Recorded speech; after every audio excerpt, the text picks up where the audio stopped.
Kalau kemarin pada saat sidang Dr. Tifa ya pada hari Kamis itu katanya sudah di-split seperti ini ya saya dan Dr. di-split, tapi ternyata dalam dakwaan itu banyak barang bukti itu yang jumlahnya sekitar 25 kalau nggak salah. Ternyata banyak sekali yang kalau dilihat sebenarnya nggak ada hubungannya dengan Dr. Tifa karena itu yang tertulis itu adalah unggahannya Respon, kemudian juga akunnya Respon, kemudian penampilan Respon di TV yang tidak ada Dr. Tifa. Nah kok masih ada kayak gitu tuh? Katanya sudah di-split gitu ya. Berkas perkara yang di-split ya, berkas Mas Roy Suryo dan Dr. Tifa ini ternyata belum siap untuk berjalan ke pengadilan. Kalau ini sudah mulus lengkap, ya mari kita sidangkan. Tinggal fakta di persidangan, pembuktian seperti apa, menghadirkan pelapor, ya kan, menghadirkan saksi-saksi dan sebagainya. Karena kalau ini tidak kita siapkan lebih baik dengan dari awal, ya buat apa ada hukum acara pidana yang baru yang disiapkan oleh pemerintah dan legislatur kita. Setuju.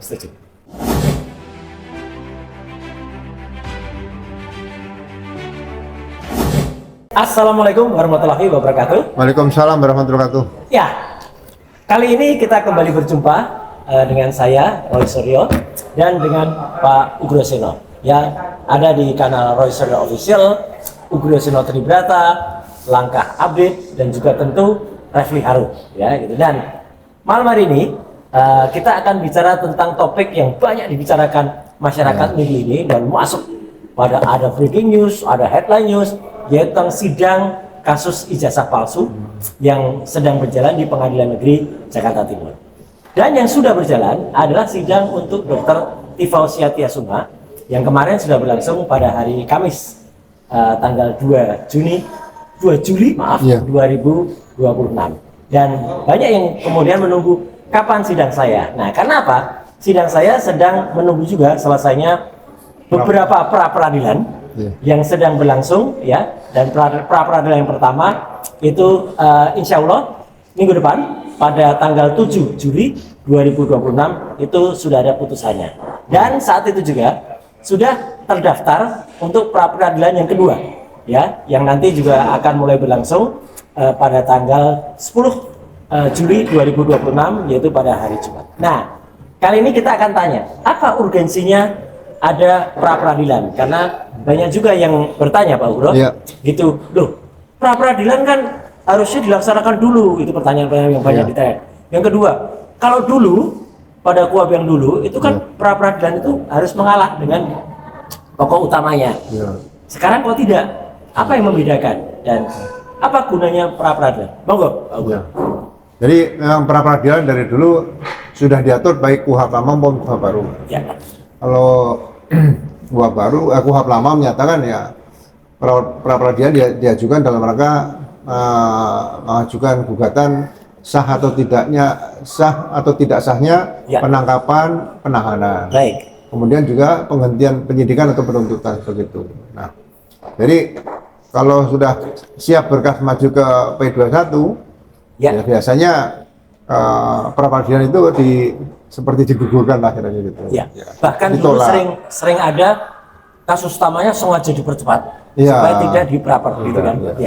Jadi pelimpahan ke pengadilan dipercepat juga gitu. Jadi, sekarang di KUHP yang baru ini, hukum acara pidana baru ini kan diatur dari pasal 160 sampai 164 salah pra-peradilan itu lebih luas lagi cakupannya. Sehingga tidak hanya dua itu tadi. Jadi lebih luas lagi cakupannya, sehingga ya kita berterima kasih dengan lahirnya KUHP baru ini ada kesempatan untuk meluruskan mungkin beberapa hal ya, karena penyidikan sudah dinyatakan selesai tapi penuntutan sudah dilakukan, kan sudah ada rencana dakwaan sudah ada, tapi kan berkas belum dilimpahkan gitu. Nah, kita bisa ngajukan bahwa kita akan ngajukan beberapa peradilan yang pra-peradilan ini juga kemungkinan bisa menggugurkan, apakah bisa dilanjutkan sidang ataupun juga tidak pengukuran seperti itu. Nanti tergantung putusan pra-peradilan seperti apa. Baik, kalau ada pertanyaan yang banyak nih Mas, apa gunanya toh sidang pokok perkara sudah jalan, Pak? Apa bisa nanti yang misalnya tidak dikatakan tidak benar, atau kemarin bahkan ada ternyata surat penangkapan, surat penahanan dan juga surat penggeledahan itu ternyata cacat formal. Nah, terus gimana nasib perkara pokoknya, Pak? Jadi begini, kalau kita amati berkas perkara ini, bagi saya membingungkan karena apa? Di situ ada splitting. Baik, ya, Ya kan? artinya Dr. Tifa dan saya di split. Ya, bisa.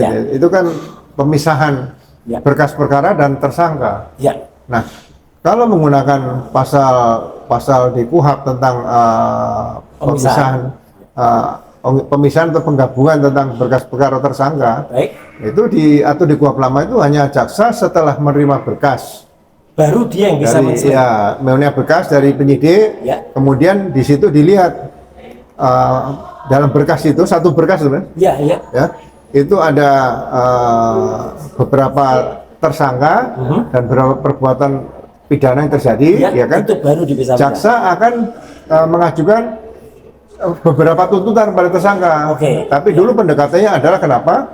Itu kekurangan saksi, Ya, ya, ya. ya kan? ya, Itu KUHP lama. Ya, Nah, ya. sekarang ini splitting Yang baru, menggunakan KUHP lama atau baru? Kalau hukum acara pidana kan hukum acara pidana yang lama nih. Ya, ya. Berarti yang berhak untuk Lakukan splitting split itu ya, jaksa. Jadi Oke. dengan pertimbangan saksi kurang. Nah, kalau saya lihat berkas perkara yang Mas Roy, Dr. Tifa Ya. dan 6 orang lainnya tadinya ya, Betul. 8 orang Ya, itu ya. saksinya udah sangat banyak. Jadi splitting itu tidak perlu dilakukan seperti itu. Tapi nanti kita serahkan sampai saksinya 120 sekian. Ya, itu kan udah cukup. 109 barang bukti, betul. Ya. cukup dan sangat kecukupan lah Ya, seperti ya, itu. ya, Nah, ya. ini yang mungkin nanti kalau bisa juga ini diajukan ke pra peradilan juga, Bu, Baik. ya, untuk mendapatkan kepastian hukum. Ya. Sehingga apakah perkara Mas Roy dan berkas perkara Mas Roy dan berkas perkara Dr. Tifa apakah bisa di splitting sejak awal seperti Ya. itu? Artinya gini, LP-nya kan sama ya, yang melaporkan Sama, kan sama. dari Jokowi tanggal 30 April. Ya, Terus ya. ada tambahan 3 pelapor ya, Ya. gitu. Apa namanya? Dari Lecumanan, kemudian Maret Samuel Sweken dengan si Andi Kurniawan. Iya. Nah, jadi itu apakah memang dari awal itu di split atau kalau apa namanya? Ibaratnya perhatian Pak Ugro itu dari awal mau di split atau baru terakhir ini di splitnya? Dari awal kan sudah disebut 8. Ya, Ada 2 klaster. Ada 2 klaster, klaster 1 dan klaster Bukan 2. 8 klaster loh. Bukan, iya, Ya kan? iya. Ada 2 klaster. Ya. Nah, ini kan beberapa perbuatan pidananya itu di mana? Kalau dikatakan tadi 310 Ya, pencemaran 13, nama baik dan ya. 311 fitnah. Ya, ya. Nah, sebetulnya pencemaran nama baik dan fitnah ini dari awal sudah saya soroti juga. Betul. Perkara pasal 310 dan 311 KUHP yang lama, Ya. pencemaran nama baik dan fitnah itu tidak bisa digabung. Iya. Kalau Beda, fitnah kan satu fitnah. tidak ada bukti dukungan penelitian sama sekali misalnya gitu. Ya. Itu bisa katakan fitnah. Ya, itu kebalikan. Nah, kalau pencemaran ini ada penelitian. Iya. Penelitian dari mana? Nah, ini yang menarik bagi saya di sini split ini juga perlu mendapatkan kepastian hukum seperti itu. Betul. Gitu loh. Ya. Jadi mudah-mudahan ke depan kalau menggunakan KUHP baru, Aha. nah kita nggak konsisten dengan KUHP yang baru.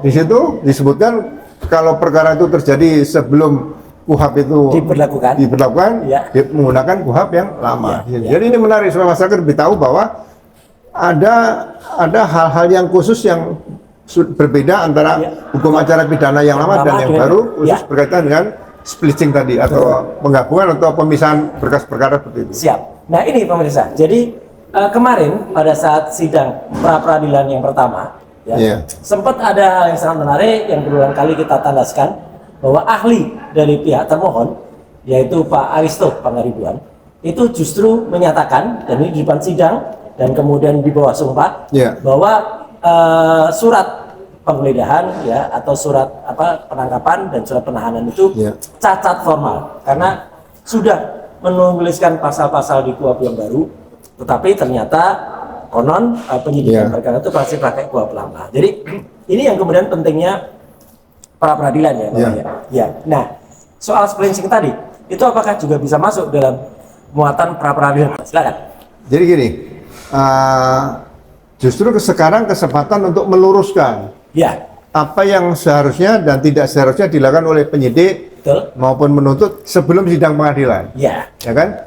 Kalau tadi saya katakan harus menggunakan hukum acara pidana Undang-Undang Nomor 8 Tahun 1981 untuk pemisahan Ya. atau splitting ini lah, Ya. supaya orang nggak bingung. Splitting atau pemisahan itu adalah dalam rangka kalau dalam berkas perkara yang diajukan oleh penyidik, kemudian ada beberapa tindak pidana Ya. dan beberapa pelaku, itu jaksa sebagai penuntut umum ya dapat menerbitkan beberapa tuntutan.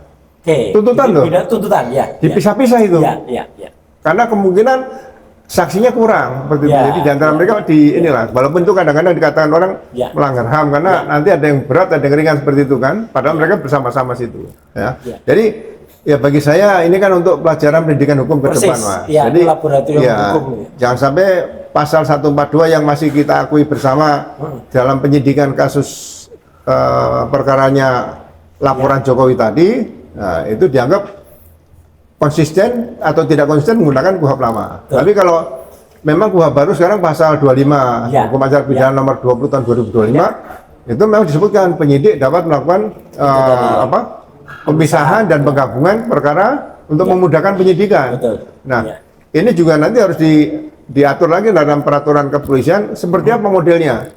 Apakah perkara yang dilakukan oleh satu orang ada beberapa perkara atau beberapa perkara yang tidak pidana dilakukan oleh beberapa orang seperti itu. Ini perlu dirumuskan lagi supaya nanti tidak melanggar HAM seperti itu. Ya, terima kasih.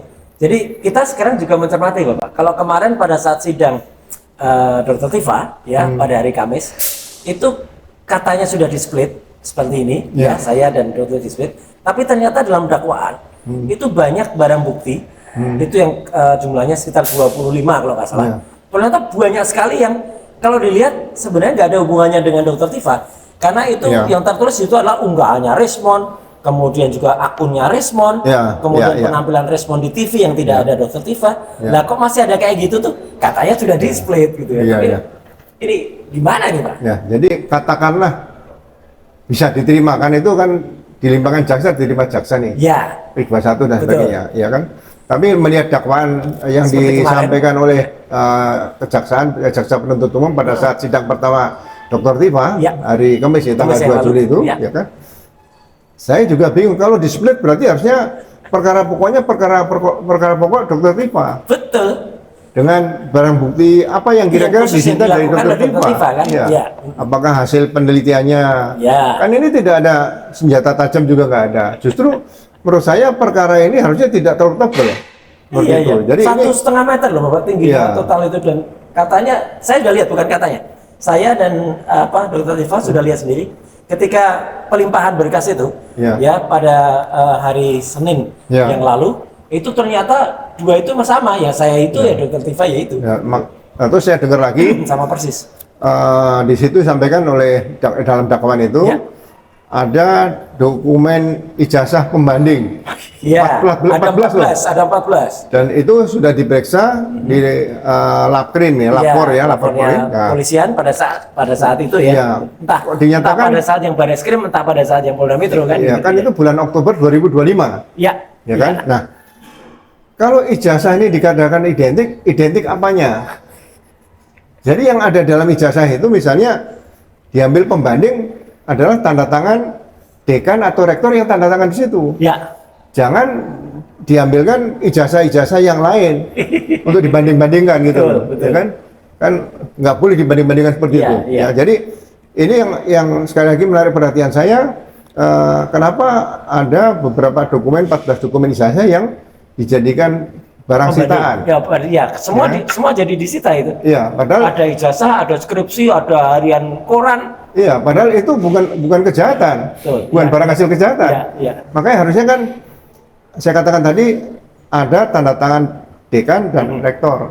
Nah, contoh tanda tangan dekan saat ini itu diambil, kemudian mungkin ada beberapa surat yang lama, tahunnya hampir sama diambil seperti itu. Jadi tidak perlu dibandingkan dengan dokumen ijazah tadi. Sama, apalagi 14 tadi. Betul, lucu ketika waktu itu juga sempat kami melihat ada mesin ketik, mesin ketik lama tapi baru, karena saya dulu sering ngetik dengan mesin manual semacam itu Pak. Itu nggak termasuk lama itu, kalau 80 harusnya lebih lama lagi dari itu gitu. Jadi ini agak-agak sedikit baru meskipun masih ngetik itu manual gitu. Terus ada juga, maaf Pak, ada juga fotokopi ijazah yang ternyata yang terakhir itu legalisasinya malah bulan Agustus tahun 2020. Agustus 2025. Jadi baru. Nah ini pendapat Pak Ugro gimana soal itu? Begini, jadi contoh dalam suatu kasus pembunuhan, ya kan? Itu kita tidak mencari dokumen-dokumen korban yang sudah meninggal nih. Iya, tapi senjata pembunuhnya kan yang Loh, dicari. iya, alat untuk melakukan pembunuhan, Iya. ya kan, darah dan sebagainya itu yang kemudian saksi-saksi dan sebagainya. Nah. Jadi sebetulnya mengungkap kasus itu tidak terlalu sulit, ya kan?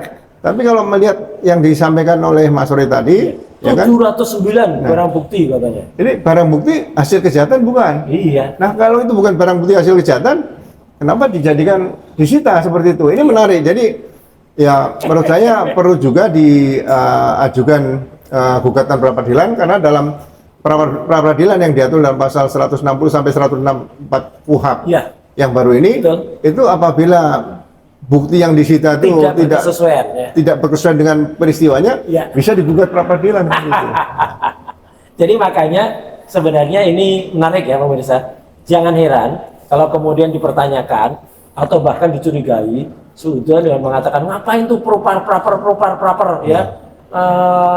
Hanya mengulur waktu saja, Ya. hanya buying time saja. Tuduhannya kayak gitu kan? Ya, jadi ini sekalian kita ingin menguji, memberikan edukasi kepada masyarakat seluruh Indonesia bagaimana hukum acara pidana yang baru ini Undang-Undang Nomor 20 Tahun 2025 Ya. diterapkan dalam proses penyidikan tidak pidana. Nah, jadi ya. itu memang banyak hal-hal yang baru bagi Ya. saya juga belajar lagi karena Betul. kalau setelah purnawirawan tidak belajar nanti kan otaknya nganggur nih. Ya, mending kita manfaatkan belajar. Iya, ini luar biasa, ya, Pak Ugro. jadi Ya. ilmu yang Tetap bermanfaat update. ya. Ya. Gitu seperti itu ya. Mudah-mudahan kita bisa mendapatkan kepastian hukum dan Betul. hakim pra peradilan Ya. nanti bisa menjelaskan pertimbangan-pertimbangan putusannya yang jelas bahwa inilah hukum acara pidana yang baru yang harus diterapkan Ya. baik oleh penyidik, kemudian penuntut umum dan di peradilan sendiri. Oke. Ini menarik Ya. nanti. Bapak, ini banyak juga orang yang kemudian mencibir ya gitu, terutama dari kalangan termul gitu. Iya, iya. Wah, paling ditolak gitu kayak gitu loh. Nah, sekarang kalaupun ditolak, efeknya apa, Pak, bagi kasus yang sedang berjalan kasus utamanya nanti? Apakah menjadi lebih buruk atau menjadi lebih baik atau nggak ngaruh sama sekali sebenarnya? Ya, sebetulnya ini hanya memberikan Pelajaran apa ya? ya? Pelajaran, memberikan manfaat yang lebih bagi Baik. masyarakat Ya. untuk bisa memahami hukum acara pidana Ya, di yang Indonesia yang baru, baru, ya. Betul. ya kan? Ya, ya. Jadi mempengaruhi atau tidak mempengaruhi proses Itu lain persidangan soal, ya. nantinya itu Ya. lain soal tergantung keyakinan hakim yang menyidangkan. Betul, Ya. ya. Seperti contoh misalnya gini, splitting tadi ini bermasalah, Ya. ya kan? Kemudian Barang buktinya barang bukti bermasalah. masih bermasalah, ya kan? Ya. Pada saat proses penyidikan kita juga tidak menghambat, kan kita tidak pernah menghambat. Enggak. Saya juga datang misalnya ke Polda ketemu Mas Roy, Iya. Dr. Tifa juga tidak menghambat. Enggak, ya kan? Ya, ngaco aja jadi kalau bilang menghambat. benar-benar saya ingin melihat apa hukum acara pidana ini sama dengan kondisi tahun 80-an. Baik. Saat Ya. diundangkan itu Undang-Undang 81 itu, Ya. kita juga setengah mati belajar seperti itu. Iya, waktu itu dianggap itu yang terbaru, bagus gitu ya. betul. Iya. Nah, sekarang pasalnya lebih banyak, jadi Iya. kita harus lebih banyak belajar dengan KUHP yang baru ini. Iya. Ya, saya rasa kita menciptakan polisi yang demokratis ke depan, Betul. jaksa yang demokratis beberapa tahun ke depan nanti juga, Iya. atau hakimnya juga, Iya. itu bisa kita harapkan di Indonesia ini akan ada penegakan hukum yang benar-benar berkeadilan, ya penegakan hukum yang benar-benar berdasarkan Pancasila sebagai dasar negara kita seperti Ya, itu. Mas. ya. Oke, Pak. Masih ada beberapa lagi. Ya. Bapak, jadi berarti yang namanya pra peradilan itu kan tidak bisa dimaknai sebagai, wah ini kalau dilakukan terus, karena ini kan amanah KUHP yang baru ya. Ya. Wah itu memang sengaja kemudian digunakan untuk taktik sekedar mengolok-olok atau memperpanjang, atau kalau nanti misalnya pun itu sukses, misalnya diterima gitu ya. Ya, ya. Nah kalau tadi kan pertanyaannya kalau tidak diterima seperti apa? Lah kalau diterima, apakah kemudian juga bisa ngaruhin pokok perkaranya? Ya, keyakinan hakim tadi, Mas. Keyakinan hakim. Iya, Kembali jadi kepada keyakinan hakim. sekali lagi bagi yang rekan-rekan yang belum membaca hukum Wah. acara pidana yang Ya, baru, coba dibaca pasal 160 sampai 164 kalau Ya. tentang pra peradilan ya. Ya. Jadi ini kita harus berterima kasih sama legislator kita dan pemerintah yang telah menciptakan hukum acara pidana yang baru, Ya. ya kan? Jadi jangan dianggap mempersulit. Ini meluruskan. Jadi daripada debat kita di warung kopi di luar, ya kan? Sekarang disediakan forum yaitu pra peradilan. Ya kita nikmati di sini. Mari Ya. kita cek dulu. Jadi kalau diibaratkan berkas perkara ini kendaraan, Pak. Ya. Ya kan? Akan berlayar nih atau perahu lah atau kapal berlayar nih.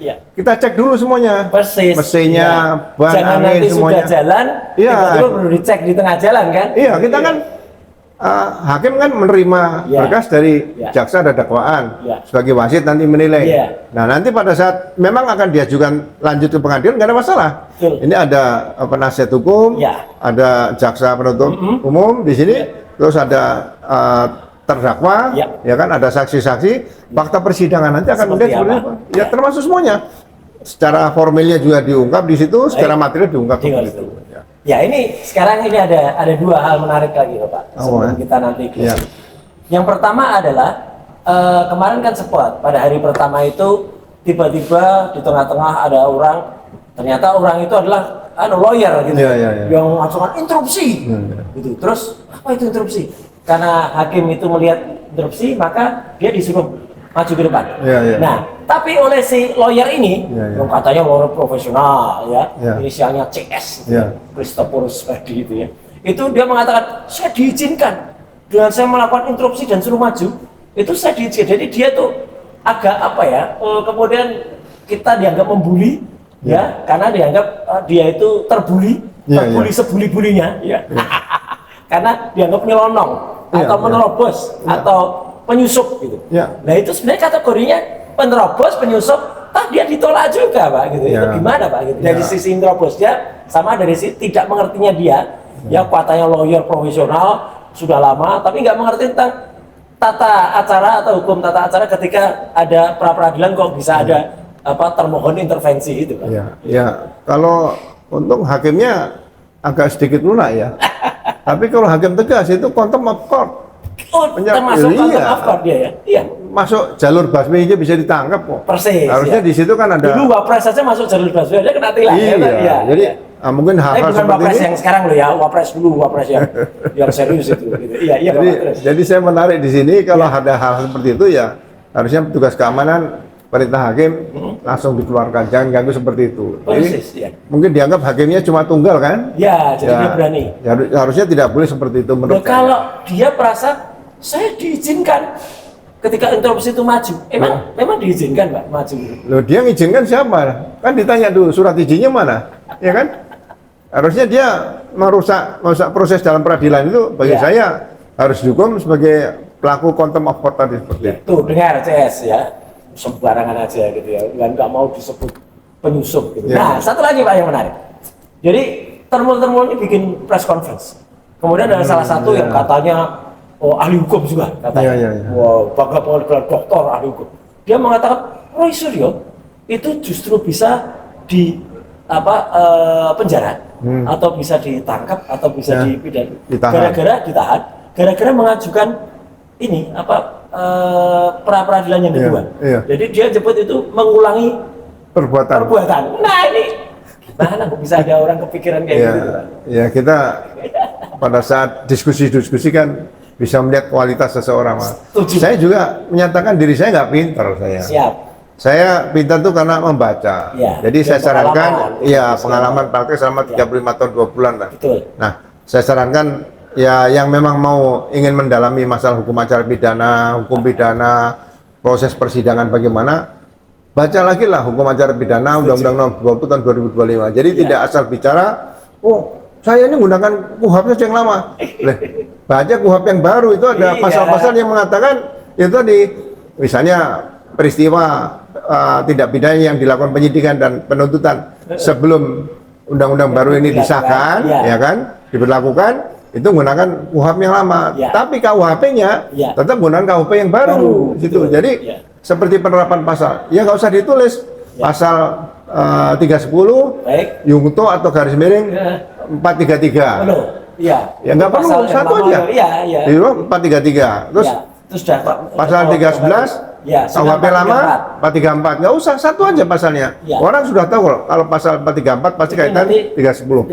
Ya itu di KUHP sudah dibunyikan seperti itu. Jadi nggak usah dibikin double supaya ada keraguan-raguan dalam penegakan hukum. Penyidikan tidak boleh ada ragu-ragu seperti itu. Baik, Bapak. Ini sebelum closing statement ya. Jadi apa yang bisa disampaikan oleh Pak Ugro atau pesan-pesan Bapak tentang pra peradilan yang kedua Ya. yang nanti akan dilakukan. Kemudian juga pesan kita, meskipun ini agak nyebrang, pesan Bapak untuk sidang keduanya Dr. Tifa yang akan berlangsung pada minggu depan tanggal 14 ya, Ya. Juli 2026 yang akan datang. Ya. Monggo. Ya, jadi saya katakan dari awal ini Ya. proses pra peradilan dengan hukum acara pidana yang baru. Ya kan? Ini ibarat tadi Mas, kalau kendaraan mau berjalan ini, Ya. berkas perkara ini harus dicek semuanya. Jadi Betul. jangan meragukan bahwa berkas perkara ini akan bertinggal, ya kan? Tapi kalau nanti dicek bahwa ini tidak layak jalan, nah itu jadi masalah baru karena hakim juga saya lihat juga menggunakan hukum acara pidana baru bahwa menawarkan apakah akan ada RC. permohonan maaf, RJ Ya. dan sebagainya. Itu Ya. memang ketentuan. Iya, Seperti iya, itu iya. ya. Jadi Betul. Atau mengakui ya kan gitu. ya kan? seperti itu. Jadi ini memang kuhap yang baru. Jadi Ya. mari kita ikuti ya. Jangan berpikir ini akan menghambat. Ini justru akan meluruskan sejarah perjalanan hukum di Indonesia ya, berkas perkara yang di split ya, berkas Mas Roy Suryo dan Dr. Tifa ini Ya. ternyata belum siap untuk berjalan ke pengadilan. Kalau ini sudah mulus lengkap, ya Ya, nggak mari perlu kita ada sidangkan. lagi. Iya. Tinggal fakta di sidangan, pembuktian seperti apa, Ya. menghadirkan pelapor, ya kan, menghadirkan saksi-saksi dan sebagainya. Karena kalau ini tidak kita siapkan Dengan lebih baik. baik dengan dari awal, ya buat apa ada hukum acara pidana yang baru yang disiapkan Betul, oleh ya. pemerintah dan legislator kita. Itu Setuju, saja. setuju. Baik, Pak Ugro. Ya. Jadi terima kasih sekali atas pencerahan yang sangat luar biasa. Ya, Mas. Jadi kita juga pesan ya untuk semua penonton dari Roy Suryo Official, Refli Harun Channel, kemudian Ugro Seno Tribrata, Langkah Update dan apa lagi ya? Sudah ya. Nah gitu. AGS nggak ikut ya gitu, tapi nggak apa-apa. Nanti akan silakan mengcopy dari kan, dan untuk Langkah update ada ya? langkah update sudah, Udah masuk, langkah update ya? tadi Ya. udah masuk, ya itu kemudian Update. update terus, ya, Update, ya. betul, itu langkah update, Ya. ya. Moga-moga ini bisa diterima dengan baik, dan makanya pesan saya juga yang terakhir untuk jangan asal bicara, ya, terutama ada orang yang katanya nggak mau disebut penyusup, terus ada yang bilang kalau ini bisa kemudian dipenjara gara-gara mengajukan prapit kok malah ditahan. Makanya nggak usah tiru junjunganmu, ya. Junjungannya itu kalau bicara asal ngomong tok tok only petok petok, ya, jangan petok petok lah gitu. Jangan asal, gunakan otak pikiran, karena kita semuanya diberikan panca indera, ya, mata, telinga, hidung, mulut, itu digunakan dan perasa, apalagi otak kan Bapak, itu gunakanlah sebaik-baiknya, jangan hanya asal penggunaannya. Ya. Sekian, terima kasih Bapak. Yes. Wassalamualaikum warahmatullahi wabarakatuh. Waalaikumsalam warahmatullahi wabarakatuh.